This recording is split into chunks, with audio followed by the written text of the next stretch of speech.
श्री सुखीराम जी महाराज के संयम का, साधना का बड़ा प्रभाव पड़ा लोगों के ऊपर। लोग चर्चा करते बड़े महान साधु हैं।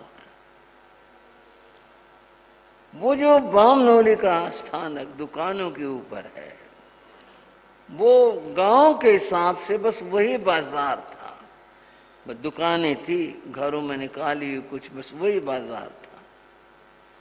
और गांव के दुकानदारी सुबह शाम की होती थी। अभी भी कुछ ऐसा ही है, सुबह की और शाम के, दोपहर खाली होते थे। दोपहर का समय था, दुकानदार खाली थे। तो एक भाई थे वहां अतरचंद,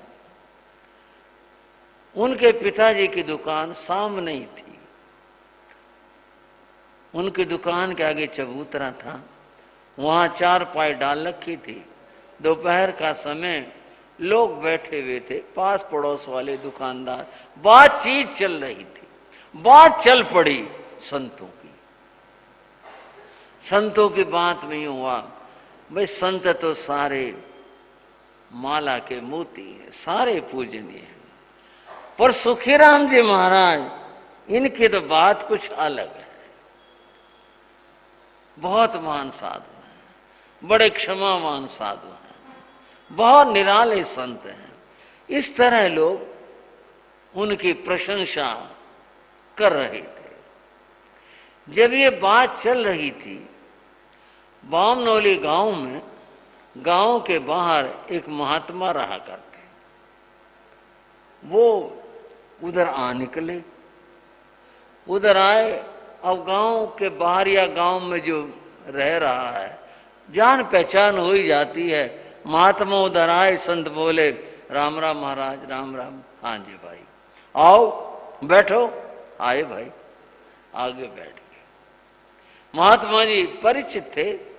भाई जैनियों क्या बात चल रही है? बोले महाराज बात तो कुछ नहीं चल रही, बस दुकानदारी हो ली थी, बैठे थे, बात कर रहे थे। क्या बात कर रहे थे भाई? बोले जी हमारे चतुर्मास इस बार श्री सुखीराम जी महाराज गुरु जी का, उनकी बात चल रही थी, बड़े महान साधु हैं। वो महात्मा क्या बोले, जैनियों आपस में मतलब जब बोल मिलता तो कुछ कह भी लेते। बोले जैनियों तुम बड़े लिग्गी हो। बोले महात्मा जी ये बात कैसे कही आपने? बोले तुम अपने साधुओं की बड़ी तारीफ करते हो, औरों की नहीं करते, तुम अपने साधुओं की तारीफ करते हो। भाई बोले महाराज जो जैसा होगा वही तो तारीफ करेंगे। अब जो जैसा है करते हैं। ये महान है, क्षमावान है, बहुत निराले संत हैं, इसलिए नहीं नहीं तुम अपने साधुओं की तारीफ करते हो। बोले महात्मा जी हम सही बता रहे, आप भी कभी आओ सत्संग, बहुत ऊंचे साधु हैं, बड़े महान साधु हैं। ये बात हुई। कुछ देर के बाद महात्मा बैठे, बातचीत हुई, चले गए। महात्मा के मन में आया भाई जैनी बड़ी तारीफ कर रहे थे, एक दिन मिलकर तो आए। उनसे, महात्मा से, सुखीराम जी से मिलकर तो आए। बंद हुआ दोपहर का समय, आहार वगैरह हो गया, संतों के विश्राम का समय। वह महात्मा जहां संत थे वहां आए, ऊपर ठहरते थे, जीना चढ़े और जीने में ऊपर खड़े होकर के देखा, इधर उधर देखा। 3 संत विश्राम कर रहे थे, बड़े थे जो, और मुनि राम जी लाल वो एक तरफ बैठे हुए, वो स्वाध्याय कर रहे थे। महात्मा ने वहां खड़े होकर कहा अब शब्द का है, क्या कहें अब शब्दों की बात। पढ़े हैं, मुस्टंडे पढ़े हैं, जैनियों का माल खा के पढ़े, पता नहीं क्या क्या बोल दिया। खड़े होकर वहां मुनि राम जी लाल ने सुना, देखा, बोले भाई ये कौन, क्या मतलब ऐसे? और हमारे गुरुओं को कह रहा है ये महात्मा ऐसे ऐसे अब शब्द कह रहा है। मुनि राम जी लाल को गुस्सा आया और वो बोलने वाले थे धमकाने के लिए। गुरु सुखीराम जी लेटे हुए थे, उन्होंने लेटे लेटे उंगली का इशारा किया मुनि राम जी लाल को। बोलना नहीं, चुप। वो चुप हो गए, गुरु की आज्ञा होगी। और वो महात्मा बोलते ही चला गया और भी कुछ कुछ बोलता रहा। कभी कभी गुरु महाराज अपने जीवन की बात कभी प्रसंग बस सुनाते, बोले मुझे इतना गुस्सा आया, बोले मुझे इतना गुस्सा आया कि उसको यहां से पकड़ करके बिना जीने के ऊपर से उतार दो और दूसरा हाथ लगाने की मुझे जरूरत नहीं थी इसके लिए। शरीर ताकतवर बहुत है, बलवान बहुत है। बोले इतना गुस्सा आया, बोले ऐसे ऐसे बोले जा रहा है। अब गुरु ने इशारा कर दिया चुप। बोले मैं तिल मिला गया, करूं तो करूं क्या। और गुरु को कुछ कह रहा है, बर्दाश्त नहीं हुआ मेरे से, परंतु मैं चुप रहा। महात्मा खूब सारी बातें कहने के बाद में फिर आगे को बढ़ा। जब उसने आगे को कदम बढ़ा, मैंने सोच लिया बच्चे दंड लेना पड़े, अगर इसने गुरु को जाके कुछ कहा या हाथ लगा दिया फिर इसे मैं छोड़ूंगा नहीं, फिर तो ऊपर से उठा के पटकूंगा। बोले मैं अपने आप में तैयार होगा, देखो क्या करेगा। बोले वो 2-1 कदम चला महात्मा और लंबा लेट गया और लेट करके लेटे लेटे हाथ जोड़ के बोला जो सुना था उससे कहीं ज्यादा पाया। वो बोला जो सुना था उससे कहीं ज्यादा पाया। संतो तुम्हारी जय हो, जैन धर्म की जय हो। और वो लगा बोलने, और मुझे माफ करो, तुम्हारी सदा जय हो। मुनि राम जी लाल मन में कही ये क्या हुआ, अभी तो ये अपशब्द बोल रहा था और अब ये लेटा हुआ क्षमा मांग रहा, मुझे माफ करो, क्षमा करो, और जय बोल रहा, ये क्या हुआ। गुरु महाराज सुखीराम जी बैठ गए, बोले महात्मा जी कोई बात नहीं, क्षमा की कौन सी बात होगी, आप इतना क्यों। बोले नहीं क्षमा करो। बोले क्षमा किया, आओ बैठो। बोले उठ करके पास में आया। बोले ये जो सुना था ना उससे तो कई गुना ज्यादा पाया। फिर अपने आप ही बोला, बोले जैनी आपकी तारीफ कर रहे थे, यूं कह रहे थे वैसा कोई साधु नहीं। मैंने सोचा देखूं तो सही ये ऐसे ही तारीफ कर रहे हैं या ये बात सच्चाई की है। बोले मैं इसलिए आया था, मैंने इसलिए अब शब्द बोले, माफ करना। गुरु महाराज सुखीराम जी बोले महात्मा जी देखो तुम भी महात्मा हम भी महात्मा, ये अलग बात है। आप वैदिक परंपरा के संत, हम जैन परंपरा के संत, बगे महात्मा तुम भी महात्मा हम भी। अगर आपने थोड़ी परीक्षा ले ली तो क्या बात हो गई। लोग एक घड़ा खरीदने जाते हैं, 4 आने की चीज खरीदने जाते हैं, उसको भी लोग एक बार बजा के देखते हैं आवाज कैसी आई, और तुमने थोड़ा बजा लिया तो क्या गलत बात होगी, कुछ भी नहीं, कोई बात ही नहीं है। बहुत बहुत कुछ कहा उसने हाथ जोड़ के, और उस दिन के बाद नमस्कार कर नीचे आया और वहाँ गली में खड़ा बोला, वो अतरचंद की दुकान हमने भी देखी, हम भी गए वहाँ। अतरचंद बताया करते जी हमारी दुकान पे हुई थी ये बात।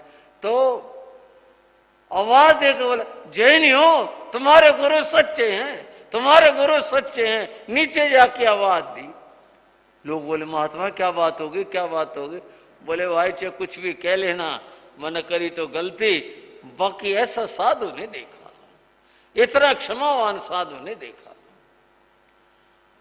उस दिन के बाद वो हर रोज तो प्रवचन में आया और हर रोज संतों से बात करके गया, इतना ज्यादा प्रभावित हो।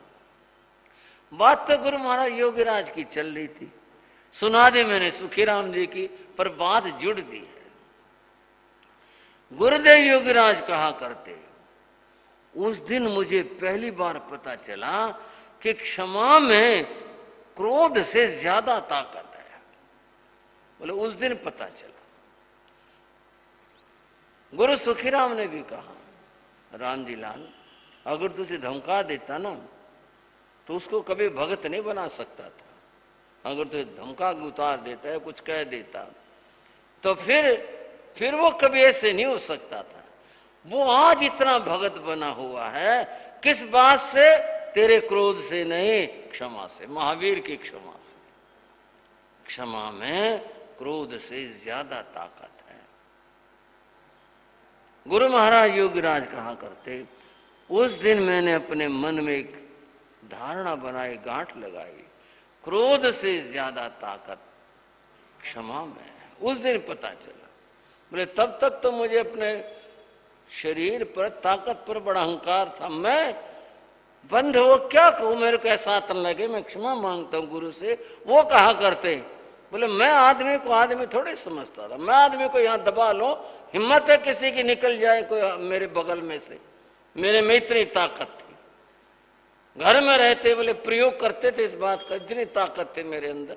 और मेरे को साधु बने तो साल भर भी नहीं हुआ, पहला चातुर्मास था, मेरे अंदर तो था ये भाव कि कोई कुछ कह दे, संतों को, गुरुओं को, जैन धर्म को कुछ कह दे, मेरे में बर्दाश्त नहीं थी।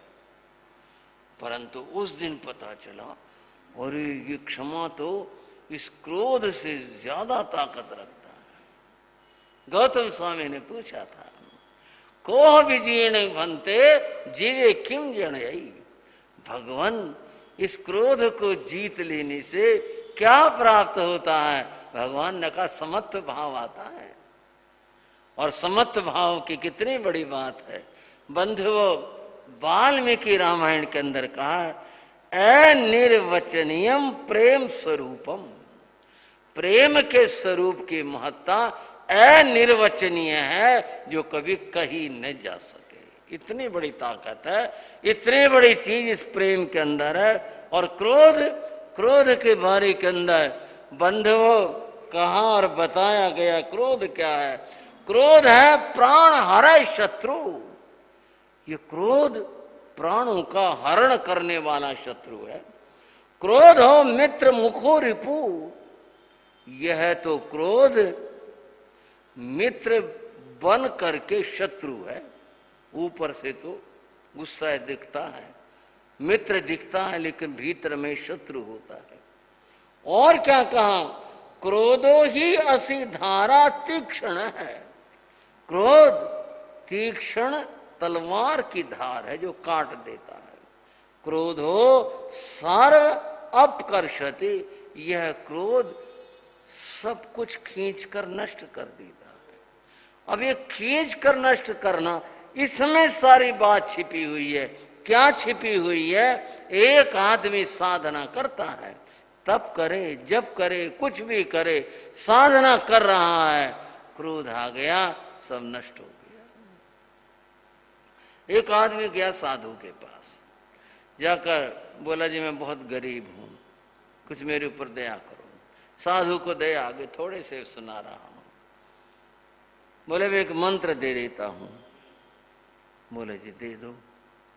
बोले ये मंत्र तुझे चक्की चलाते हुए जपना है, चक्की चलाते रहना और मंत्र जप। बोले जी ये, बोले मैं विधि ऐसी है, मैं क्या करूं, इसका जाप ऐसे ही होगा। मंत्र ले लिया। साधु ने कहा जब तेरी माला पूरी हो ना चक्की घुमा करके, तब तो कहना चक्की सोने की हो जा। बस ऐसे करते रहना, माला हुए चक्की सोने की हो जा, माला हुए चक्की सोने की हो जा, और चलाते रहना, जपते रहना। जितनी माला बताई हर रोज इतनी मालाएं करनी है, एक दिन आएगा चक्की सोने की हो जाएगी। बोले सोने की हो जाएगी? बोले हाँ सोने की हो जाएगी। इतना सोना बन जाए? बोले हाँ बन जाएगा। वो मंत्र ले आया, मंत्र का जाप करने लगा, चक्की चलाने लगा। लोग तरह तरह के बारे में क्या कर रहा है, तो बिना अनाज के चक्की चला तो पागल तो नहीं होगा को कुछ। और वो अपना मंत्र जपे उसी तरह से करे, माला पूरी हो और फिर करे चक्की सोने की हो जाए। काफी दिन हो गया, हर रोज देखे कहीं से कुछ हुआ इसमें, दाएं बाएं कहीं थोड़ी बहुत शुरू हुई हो, कुछ नहीं हुआ। एक दिन वो चक्की चला रहा था, माला पूरी हुई, उसे क्रोध आ गया। क्रोध में आ गया, चक्की सोने की नहीं होती तो फूट ही जा, और फट चक्की टूटी। बोले ले भाई एक चक्की थी यही जाती रही, बताओ। अच्छी माला फेरी। वो गया उपालम में लेके महात्मा के पास है। बोले ये क्या करवा दे? बोले क्या बात होगी? बोले चक्की टूट गई। बोले ऐसे तो नहीं टूट सकती, कोई बात हुई होगी। बोले बात तो हुई थी। बोले क्या हुई थी? बोले मुझे गुस्सा अगर मैं यूं कह बैठा सोने की नहीं होती तो टूट या टूट गई। बोले वही तो घड़ी थी, वही पल था जब उसे सोने की होना था। उस दिन तो क्रोध कर बैठा, बोल तेरी किस्मत, और वो चक्की टूट गई। कोई कहने से चक्की टूटती है? तू भी सोच कर देख। कोई बोलने, अब तो बोल लेना कितने चक्कियों के आगे अगर टूट जाए तो। वो घड़ी थी, वो पल था, मंत्र देवता का तुझे वो मिलना था, उस समय में आशीर्वाद मिलना था, और उस समय तू क्रोध करके ये कह बैठा, वो हो गया। अगर तू कहता सोने की हो जा, सोने की हो जाती। क्रोध हो सर्व अपकर्षति, यह क्रोध सब कुछ नष्ट कर देता है। कितनी बड़ी साधना हो, क्रोध उसको नष्ट कर देता है। वर्षों वर्ष की साधना हो, कितनी बड़ी तपस्या हो, और बंधुओं कितने और व्यक्ति ने कुछ किया है, अगर क्रोध आ गया सब नष्ट हो जाता है। और इसकी और बात करूं मैं, आदमी खाता है, पीता है, सब अच्छा करता है, अगर क्रोध ही है, ऐसा डॉक्टर वैद्य कहते हैं, उसको खाना नहीं लगता। ऐसा आपने भी सुना होगा, सुना ही है हमने भी। और तो मैं क्या कहूँ कि आदमी अगर खाना खाते गुस्सा करे, खाना खा के गुस्सा करे, उसको खाना ही नहीं लगता। क्रोधोपकर्षति, सब कुछ खींच लेता है, ये सबको नष्ट कर देता है। यह क्रोध ऐसा हुआ करता है, ये सबको नष्ट कर देता है। इसको जीतना परम आवश्यक है। और हमारे आचार्यों ने कहा, जैसे कोई किसान खेती करता है, फसल पकती है, काट करके वह ढेर लगाता है, और ढेर लगा करके वह उससे अन्न प्राप्त करना है, उसने ढेर लगा हुआ है उस पकी हुई फसल का, खेती का। अगर एक चिनगारी भी उसमें गिर पड़े, सारी मेहनत, सारा श्रम खत्म हो जाएगा, सब कुछ चला जाएगा। जैसे एक चिनगारी उस सारी मेहनत को जलाकर राख कर देती है, ऐसे ही यह क्रोध की चिनगारी सब जलाकर राख कर देती है।